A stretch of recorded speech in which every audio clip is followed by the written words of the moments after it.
Welcome, wanderer, to one of the most prestigious places in Greece, the theater. I'd tell you, but I think it's best to let the actors speak for themselves. The theater was where audiences gathered to watch plays. They were the highest form of art in Greece, and people saw theater as a symbol of complete harmony between the mortal world and the divine. When you're done taking in the sights and sounds, come see me, and we'll talk more. Until then, wanderer.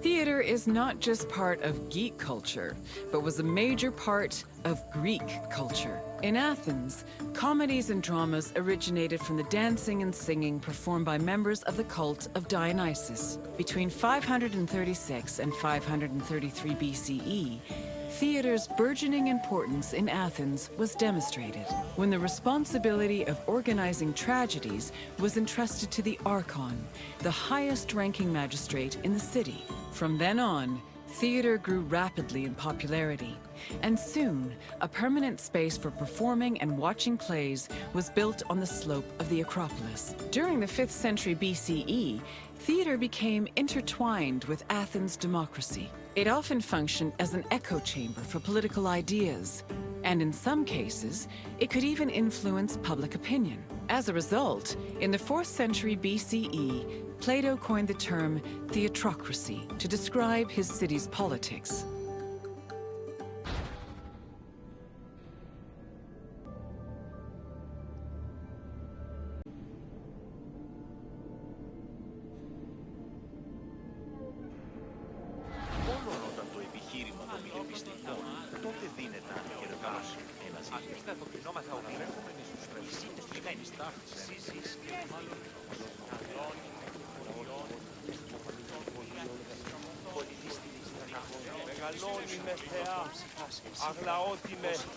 Theatrical competitions were held in the sanctuary of Dionysus Eleutherios, god of wine and patron of drama. Dionysus was the son of Zeus and a mortal woman named Semele. Stories say that Zeus, who had fallen in love with Semele, appeared to her holding a lightning bolt in his hand. Semele was tragically struck dead by the lightning, but Zeus managed to save her unborn child, keeping the embryo in his thigh until it fully gestated. This is why the name Dionysus is sometimes thought to mean born twice. In Athens, theater was a part of the cult of Dionysus, and stage productions in the god's honor were held during festivals like the Linnea and the Great Dionysia.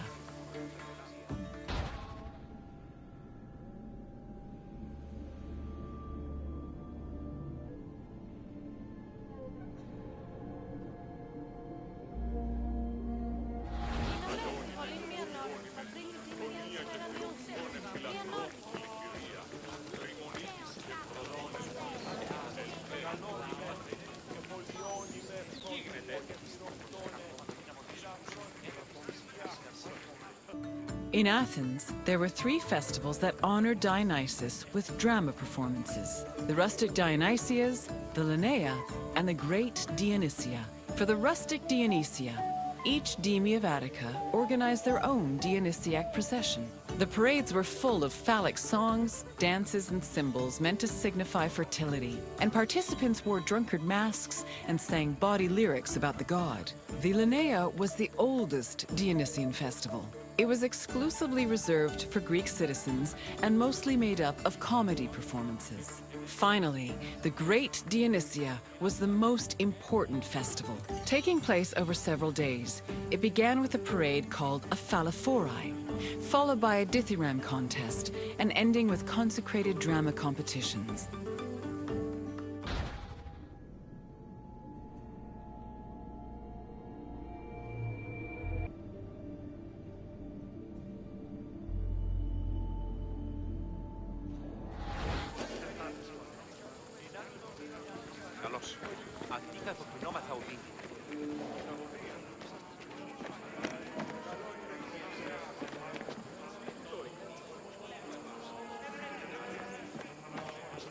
The Great Dionysia was supervised by the head magistrate known as the Archon, who was assisted by 12 other magistrates. Among his duties, the Archon picked Korigoi, rich Athenian citizens responsible for providing the budget for rehearsals and performances. 2 days before the Dionysia, a ceremony called the Proagon took place where playwrights introduced their work.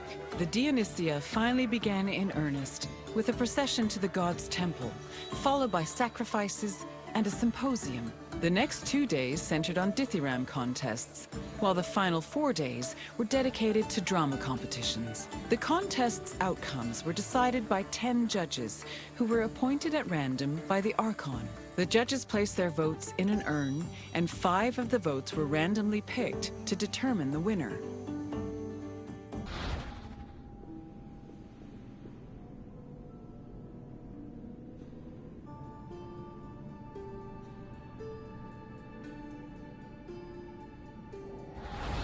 Καλώς.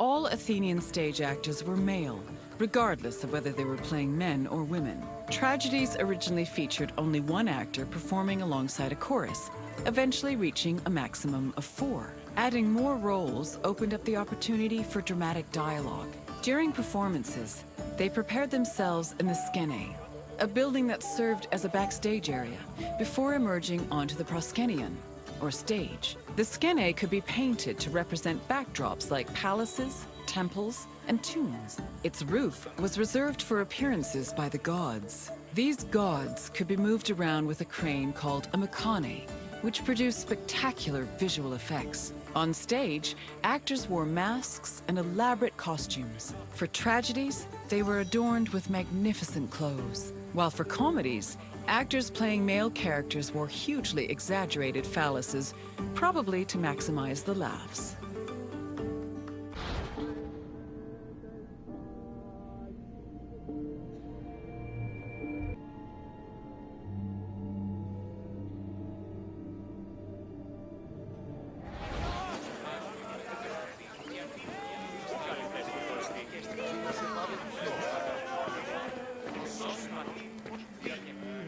The centerpiece of the theater was the orchestra, or dancing place. It was a large, circular area that hosted choral performances, religious rites, and, presumably, acting. Choruses were composed of men wearing masks and costumes. Any Athenian citizen could be choritai, as long as they were selected by the chorus director. Chorus members also served as the equivalent of a curtain, as their entrance and exit marked the beginning and end of the play. New costumes and masks were produced for the chorus for every new play, and they were often just as impressive and elaborate as the performances. For example, Aristophanes' comedies feature the chorus dressing as wasps, frogs, birds, clouds, and islands. One of his plays, The Knights, even had men riding other men dressed as horses.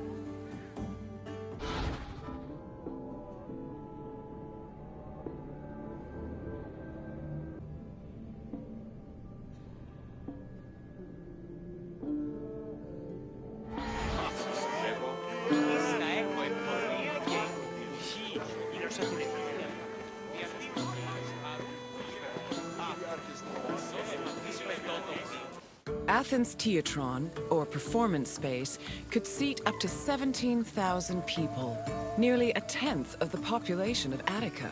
Its excellent acoustics made it ideal for drama, but it was also sometimes used for political meetings and parades. The theater was accessible to everybody. This did not mean that seating was free, though. The first rows were normally where priests and public officials sat, while the central part of the auditorium was reserved for ambassadors and guests of honor. There is also evidence that men and women sat separately. In general, theater audiences were emotional and noisy. During performances, they would shout, curse, and throw things depending on their mood, and their reactions were just as much a part of the experience as the acting.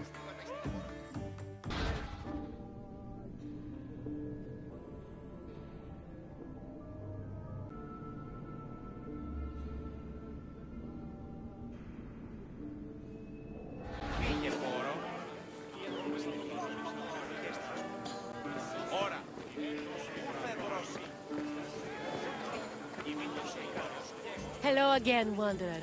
I hope your visit was entertaining. Though all art forms were important in Greek culture, none had the same prestige as theater, which provided a unique experience with every performance. Is there anything else you'd like to do? Really? Then let's begin. Who was Dionysos' mother? Correct! Unfortunately, Semele died before her son was born, but Zeus saved the unborn baby and raised him as a god. Next, another question. Which competitions took place on the second and third days of the Great Dionysia?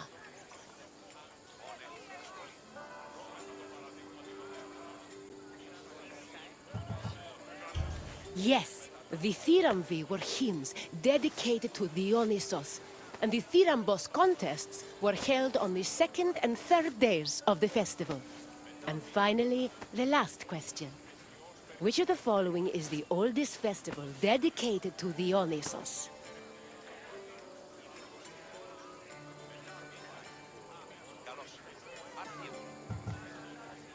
The rustic Dionysia was not the oldest Dionysiac festival. Keep trying. The Great Dionysia was one of the largest festivals dedicated to the god, but not the oldest. Try a different answer.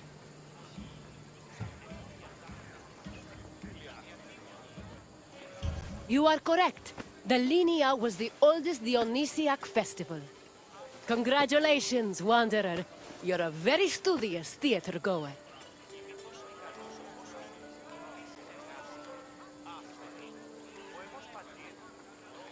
Really? Then let's begin. Who was Dionysos' mother? Correct! Unfortunately, Semele died before her son was born, but Zeus saved the unborn baby and raised him as a god. Next, another question. Which competitions took place on the second and third days of the Great Dionysia?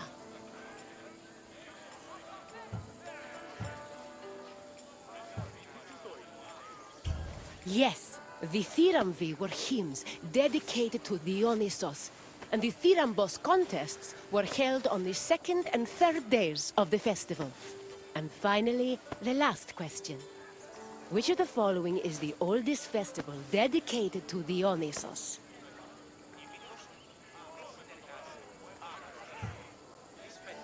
You are correct. The Linnea was the oldest Dionysiac festival. Congratulations, Wanderer. You're a very studious theater goer.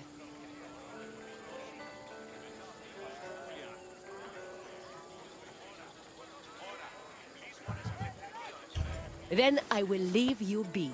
Farewell, Wanderer.